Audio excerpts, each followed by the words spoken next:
So hello everybody, welcome to the video. So this video, it is in the continuation of the previous videos in which we were deciphering the syllabus. हम जो है वो आपके पास जो है syllabus को decodifying जो decodification जो है वो हम syllabus का कर रहे थे. ठीक है, तो आपके पास जो है सबसे जो पहला पिलर था सिलेबस का, जो सबसे पहला थीम था सिलेबस का, it was socio cultural anthropology, जिसको कि हमने जो है वो 3 पार्ट्स के अंदर जो है वो डिवाइड किया था. 3 पार्ट्स आपके पास कौन कौन से थे? पहले थे बेसिक कंसेप्ट्स,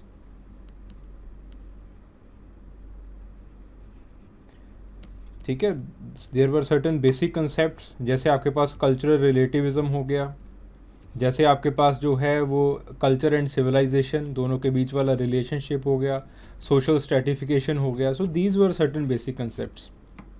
देन उसके बाद जो है वो आपके पास थे कल्चरल इंस्टीट्यूशंस, और जो तीसरा था वो आपके पास थे थ्योरीज एंड मेथड्स, या फिर how to study the cultural institutions और how to study the culture, theories and methods. ठीक है, तो ये थे आपके पास जो तीसरे थे. ये दोनों पार्ट जो है वो हम ऑलरेडी कर चुके हैं, and now in this video we will see the theories and methods. हम थ्योरीज और मेथड्स को जो है वो देखने की कोशिश करेंगे. ठीक है, तो थ्योरीज एंड मेथड्स अगेन आपके पास जो है इसका भी जो है वो कोडिफिकेशन हमने जो है वो पिछली क्लास के अंदर जो है वो किया था, कि आपके पास जो है थ्योरीज एंड मेथड्स को आप 3 पार्ट्स के अंदर जो है, या फिर आप जो है वो मोटा मोटी 2 पार्ट्स के अंदर जो है वो आप डिवाइड कर सकते हैं. एक है आपके पास जो है थ्योरीज. थ्योरीज के अंदर क्या होता है? These are the perspectives, these are the approaches, और these are the perspectives to study the culture. Culture को स्टडी करने के लिए जो है वो कुछ पर्सपेक्टिव्स होते हैं आपके पास, उसको हम कहते हैं थ्योरीज. देन आपके पास मेथड्स. मेथड्स का मतलब है कि आप जो है वो किस तरह से डेटा कलेक्ट करोगे. सो उसके अंदर again it can be divided into 3 parts. एक तो है कि आपके पास जो है you will see the traditions, कि आपके पास जो है वो फील्ड वर्क जो है वो कैसे करना है, और फील्ड वर्क करके जो है वो आपको एथनोग्राफी जो है वो कैसे लिखनी है. देन आपको जो है वो मेथडोलॉजी कैसे रखनी है, यानी कि आपका जो रैशनल है, जो पर्सपेक्टिव है वो कैसे काम करना चाहिए, और उसके बाद जो है वो आप जो है टेक्निक्स कौन सी लगाओगे टूल जो डेटा कलेक्शन के लिए. सो बेसिकली जो है ये आपके पास जो है हम जो है वो इसी चीज़ को जो है वो प्रॉपरली आगे चल के जो है वो स्टडी करेंगे. सो पहले we will start with the research methods in anthropology. तो रिसर्च मेथड, जैसे मैंने पहले आपको समझाया कि इसको जो है वो 3 पार्ट्स के अंदर जो है वो डिवाइड किया है. Field work tradition.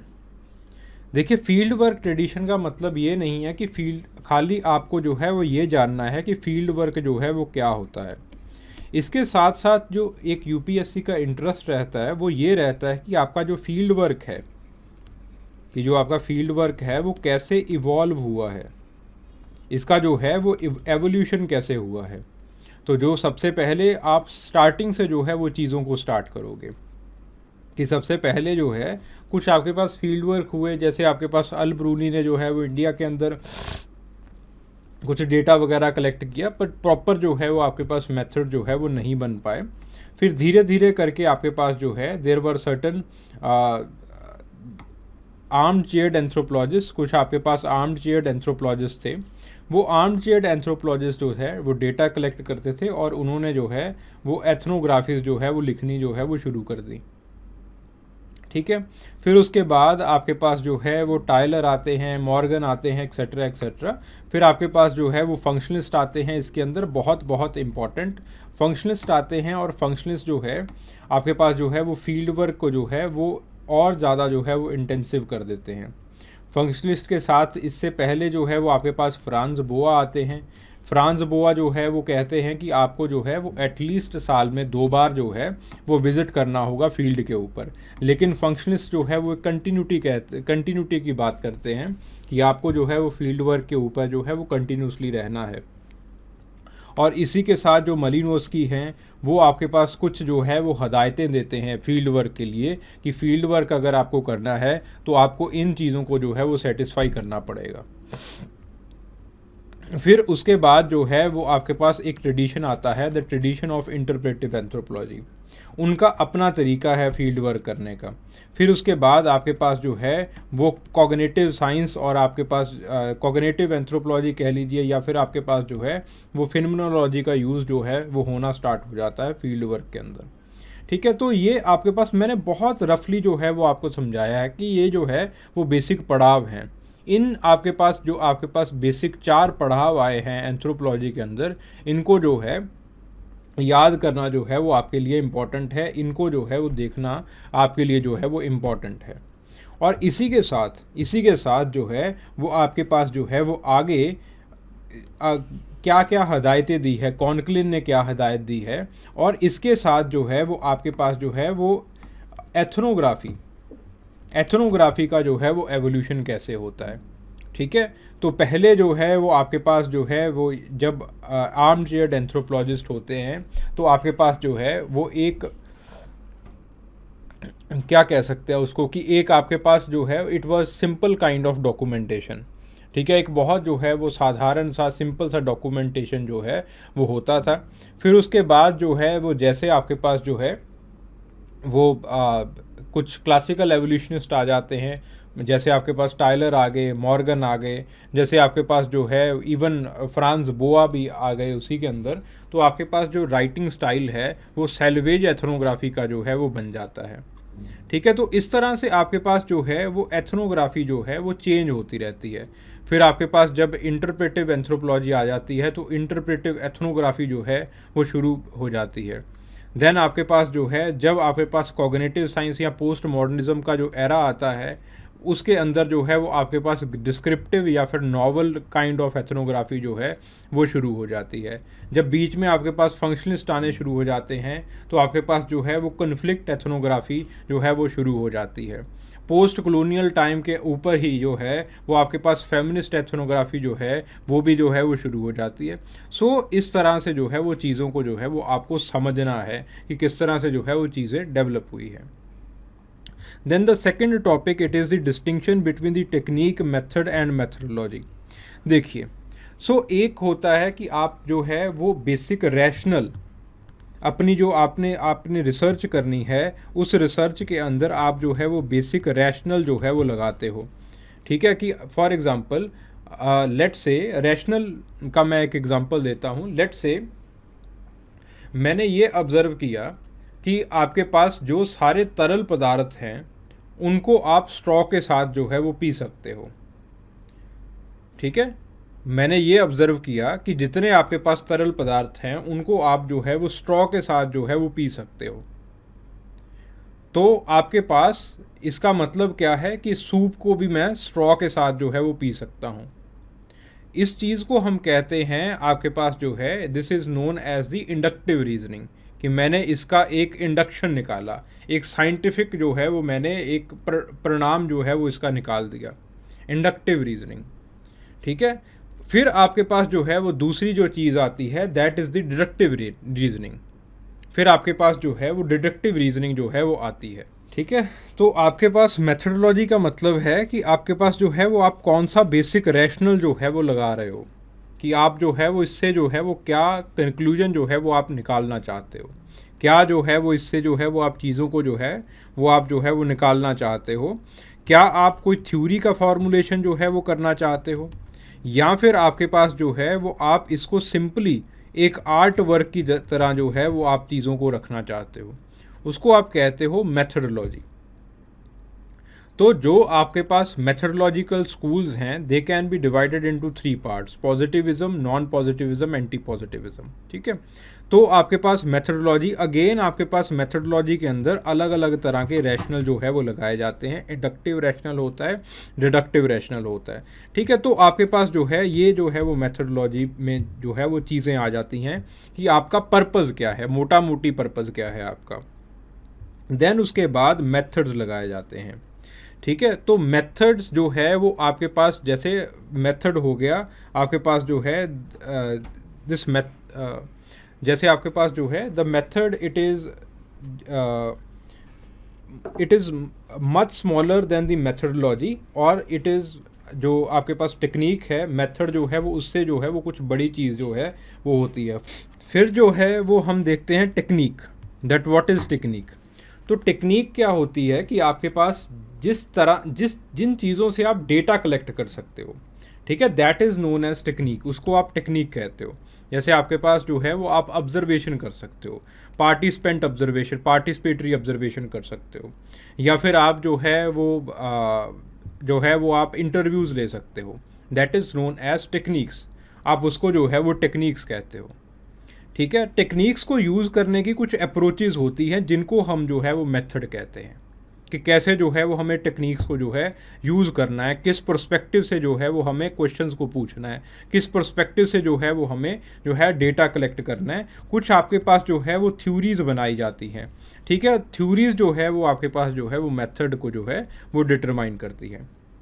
When we will discuss it in much detail, जब हम जो है वो इन चीज़ों को आगे डिस्कस करेंगे डिटेल के अंदर, तब ये चीज़ें जो है वो आपको और ज़्यादा जो है वो क्लियर हो जाएंगी।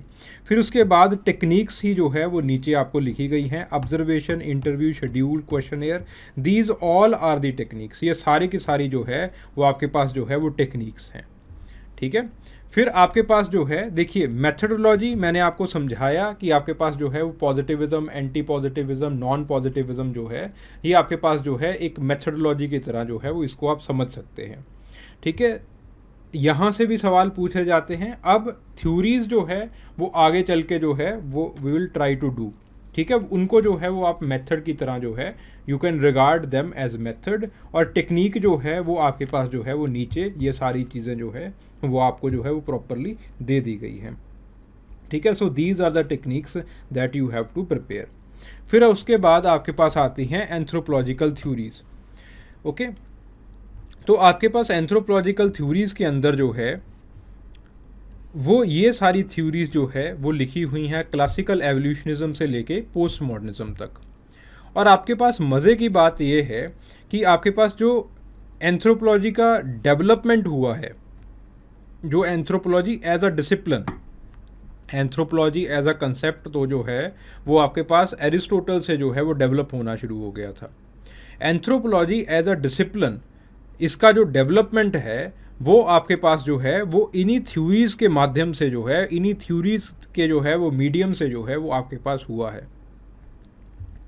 तो आपके पास जब एंथ्रोपोलॉजी को एज अ साइंस जो है वो ऑक्सफोर्ड यूनिवर्सिटी के अंदर जो जगह मिली, it was due to classical evolutionism, वो क्लासिकल एवोल्यूशनिज्म की वजह से थी। तो आपके पास क्लासिकल एवोल्यूशनिज्म जो कि ये मानता है कि ह्यूमन बींग्स का डेवलपमेंट एक लाइन के अंदर होता है, और ह्यूमन बींग्स जो है वो धीरे धीरे करके जो है एक ही लाइन के अंदर डेवलप होते हैं, एक्सेट्रा एक्सेट्रा। इनकी थ्योरी से ऊपर मैं नहीं जा रहा हूँ, ठीक है। वो जब हम एक एक टॉपिक पकड़ेंगे और उनको प्रॉपरली करेंगे, वहाँ पे थ्योरीज जो है वो सारी की सारी जो है वो हो जाएंगी। सो क्लासिकल एवोल्यूशनिज्म के अंदर आपके पास आते हैं टायलर, मॉर्गन और आपके पास जो है वो फ्रेजर। फिर उसके बाद क्लासिकल एवोल्यूशनिज्म के विद्रोह में इनकी जो है वो ऑपोजिशन में एक और स्कूल बना, that is known as historical particularism. Historical particularism ये इस स्कूल का नाम नहीं था, ये एक्चुअली व्यंग किया था एक आपके पास और एंथ्रोपोलॉजिस्ट हैं मेरविन हैरिस ने फ्रांज बोआ के ऊपर। तो फ्रांज बोआ के ऊपर व्यंग करते हुए वो कहते हैं कि फ्रांज बोआ एक हिस्टोरिकल पर्टिकुलरिस्ट हैं, कि वो सिर्फ हिस्ट्री को जानते हैं और वो किसी और को जो है वो बहुत बड़ा फैक्टर जो है वो कल्चर की डेवलपमेंट के अंदर मानते ही नहीं है। तो आपके पास जो है वो स्कूल का नाम ही डाल दिया हिस्टोरिकल पर्टिकुलरिज्म।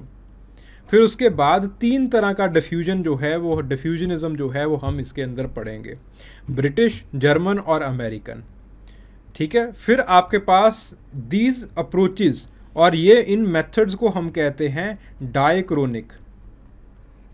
Diachronic analysis. इसको हम जो है वो डायक्रोनिक एनालिसिस कहते हैं, जिसके अंदर आप हिस्ट्री का विश्लेषण करने की कोशिश करते हो। इसके विद्रोह में, इस एनालिसिस के विद्रोह के अंदर जो है वो आपके पास एक और अप्रोच बनी जो कि सिंक्रोनिक अप्रोच थी, that is known as functionalism. Functionalism it can be divided into two parts, the functionalism of Malinowski, psychological functionalism, और दूसरा है आपके पास structural functionalism of Radcliffe Brown. तो आपके पास रेडक्लिफ ब्राउन का स्ट्रक्चरल फंक्शनलिज्म वो दूसरा जो है वो इसका पार्ट बनता है। अब ये जो है ये सारी की सारी जो है अगर आप इसका फिलोसफिकल इसका जो है वो फिलोसफिकल मेकअप देखो इन तीन थ्योरीज का, वो एम्पिरिसिस्ट मेकअप है। ठीक है, ये मानते हैं कि जो आपने देखा वो सच है। इस एम्पिरिसिस्ट मेकअप के अगेंस्ट जो है वो आपके पास एक रैशनल अप्रोच आती है। This rational approach in anthropology it is carried on with the help of the Levi-Strauss and Edmund Leach. ठीक है, और आपके पास जो लिंग्विस्टिक्स के अंदर स्ट्रक्चरलिज्म है वो लेवी-स्ट्रॉस जो है वो एंथ्रोपोलॉजी के अंदर जो है वो लेके आते हैं। स्ट्रक्चरलिज्म मानता है कि आपकी सारी दुनिया बाइनरी ऑपोजिट्स के ऊपर बनी हुई है, अच्छा बुरा। आप डेली ज़िंदगी के अंदर देखिए, इसी तरह से तो आप लोगों को जो है वो आप उसका क्लासिफिकेशन करते हो, कौन अच्छा है कौन बुरा है, दाएं बाएं। आप लैंग्वेज के अंदर देख लीजिए, ऑपोजिशंस ही ऑपोजिशंस मिलेंगे आपको। ठीक है, फिर आपके पास जो है अगला स्कूल आता है। अब आपके पास जो है वो सेकेंड वर्ल्ड वॉर के टाइम पीरियड के अंदर जो है वो आपके पास साइकोलॉजी का जो है वो एंथ्रोपोलॉजी के ऊपर जो है वो प्रभाव पड़ना जो है वो शुरू हो जाता है, और आपके पास एक नया स्कूल ऑफ थॉट जो है वो एंथ्रोपोलॉजी के अंदर आता है, जिसको हम कहते हैं psychological anthropology. This psychological anthropology it has been written in your syllabus with the name of the culture and personality school। और इसके अंदर आपके पास बेनेडिक्ट आ जाती हैं, आपके पास रूथ बेनेडिक्ट आ जाती हैं, मार्गरेट मीड आ जाते हैं, आप राल्फ लिंटन आ जाते हैं, कार्डनर, कोरा डुबोस। ठीक है, तो ये जो है वो आपके पास पर्सनैलिटीज़ जो है कल्चर एंड पर्सनैलिटी के बीच में आ जाते हैं। बेसिकली इसके अंदर हम रिलेशनशिप स्टडी करते हैं कि कल्चर और पर्सनैलिटी दोनों के बीच में जो है वो क्या रिलेशनशिप है। फिर उसके बाद न्यू एवोल्यूशनिज्म। अब आपके पास जो है वो पुराना जो क्लासिकल एवोल्यूशनिज्म है उसको रिवाइव करने की जो है वो कोशिश होनी स्टार्ट हो जाती है with the help of certain archaeologist like जीवी चाइल्ड। कुछ आपके पास आर्कोलॉजिस्ट है जैसे जीवी गॉर्डन चाइल्ड हैं, वो जो है वो एवोल्यूशनिज्म को जो है वो दोबारा से रिवाइव करने की कोशिश करते हैं। सो आपके पास जो है वो न्यू एवोल्यूशनिज्म जो है वो आपके पास बन जाता है। देन उसके बाद जो है वो आपके पास आते हैं cultural materialist like मेरविन Harris. Cultural materialist जो है वो ये मानते हैं कि जो कल्चर है, कल्चर को एज अ साइंस, आप जो है कल्चर को एज अ साइंस जो है वो स्टडी किया जाना चाहिए। तो वो कल्चर को वो जो है वो materialistic adaptations for a particular और अ सर्टन इन्वायरमेंट की तरह से जो है वो समझाते हैं कि कल्चर तो जो है वो आपके पास इंसान दो तरह के इन्वायरमेंट से जो है वो इंटरेक्ट करता है, एक उसका खुद का बनाया हुआ इन्वायरमेंट, एक नेचुरल इन्वायरमेंट। जो आपका खुद का बनाया हुआ इन्वायरमेंट है, मेरविन कहते हैं कि वो सारा का सारा कल्चर है, और वो क्या है, it is a materialistic adaptation for the natural environment. वो नेचुरल इन्वायरमेंट के लिए जो है वो आपके पास एक मटीरियलिस्टिक अडेप्टेशन है। ठीक है, तो आपके पास जो है वो मेरविन हैरिस जो है वो इस तरह से चीज़ों को समझाते हैं। फिर आपके पास जो है वो इंटरप्रेटिव थ्योरीज़ का जो है वो चलन आपके पास जो है वो 1970s के अंदर 60s के अंदर जो है वो एंथ्रोपोलॉजी के अंदर जो है वो और ज़्यादा जो है वो हो जाता है। तो आपके पास जो है वो क्लिफर्ड ग्रीट्स आ जाते हैं, आपके पास जो डेविड श्नाइडर आ जाते हैं, विक्टर टर्नर आ जाते हैं, वो अपनी जो है वो अप्रोचेस, इंटरप्रेटिव अप्रोच जो है वो आपके पास एंथ्रोपोलॉजी को देते हैं। अब अगर मैं इंटरप्रेटिव अप्रोच को और आगे बताना मैंने शुरू कर दिया तो बहुत लंबा टाइम लग जाएगा। बहुत इंटरेस्टिंग चीज़ें हैं ये सारी की सारी, और in the forthcoming lectures we will deal with each one of them. हर एक के साथ हम जो है वो डील करने की कोशिश करेंगे। देन उसके बाद आपके पास आती हैं कॉग्निटिव थ्योरीज़। कॉग्निटिव थ्योरीज़ के अंदर आपके पास आते हैं टायलर, कॉन्क्लिन। ठीक है, कॉग्निटिव थ्योरीज़ ये एक फ़िलॉसफी के अंदर ट्रेडिशन आता है जिसको हम कहते हैं फिनोमेनोलॉजी। तो फिनोमेनोलॉजी क्या कहती है कि हर किसी व्यक्ति का जो एक एक्सपीरियंस है वो डिफरेंट है। तो आप एक चीज़ को जो है वो आप जो है वो उसको साइंस नहीं बना सकते। ह्यूमन बीइंग्स के लिए जो है वो आप जो है एक्सपीरियंस को जो है वो आप साइंस नहीं बना सकते। हर किसी कल्चर का जो अपना एक्सपीरियंस है वो डिफरेंट है। तो उसके लिए आपके पास जो है वो कॉग्निटिव थ्योरीज जो है वो बनाई जाती हैं। देन आपके पास पोस्ट मॉडर्निज्म। पोस्ट मॉडर्निज्म जो है वो आपके पास कहता है, ये सच की बात करता है, ये सच की खोज की बात करता है। पोस्ट मॉडर्निज्म, पोस्ट मॉडर्निज्म का मानना है कि कोई भी जो है वो पूर्ण सच नहीं है, कोई भी जो है वो आपके पास सच जो है वो पूरा नहीं है। हम अपने अपने अधूरे सचों के अंदर जो है वो अपनी ज़िंदगी जो है वो पूरी की पूरी गुजार देते हैं। ठीक है, तो पोस्ट मॉडर्निज्म जो है वो जितने भी ऊपर जितने भी काम हुए हैं उनको एक शक की नज़र के साथ जो है वो हमें जो है वो देखना सिखाता है। हमें कहता है कि हर चीज़ को क्वेश्चन कीजिए, तभी आप जो है वो सच की तरफ जो है वो आगे बढ़ सकेंगे। ठीक है, तो इस तरह से पोस्ट मॉडर्निज्म जो है वो एंथ्रोपोलॉजी के अंदर आता है। तो इसके साथ हम जो है वो हमने एक एक टॉपिक का जो बहुत ब्रीफ इंट्रोडक्शन जो है वो हो सकता था, वो हमने जो है वो कल्चरल एंथ्रोपोलॉजी में जो है वो करके जो है वो देखा। ठीक है, तो अगर किसी को किसी तरह का कोई डाउट हो, again this is a very very brief introduction. ठीक है, खाली मैंने चीज़ों को जस्ट है मैंने जो है वो रीड किया है। ठीक है, इससे ज़्यादा जो है हम जो है वो फोर्थ कमिंग वीडियोस के अंदर जो है वो हम करने की कोशिश करेंगे। उसके अंदर हम इन चीज़ों को जो है वो और डिटेल के अंदर जो है वो लेके जाएंगे। ठीक है, hope you like this video, hope you like this initiative. आपको जो है वो कुछ पता चला होगा सिलेबस के बारे में, कुछ गाइडलाइंस जो हैं वो आपको जो है वो इसके अंदर जो है वो मिली होंगी। ठीक है, चलिए, so hope you all are enjoying this series के। चलिए, थैंक यू वेरी मच।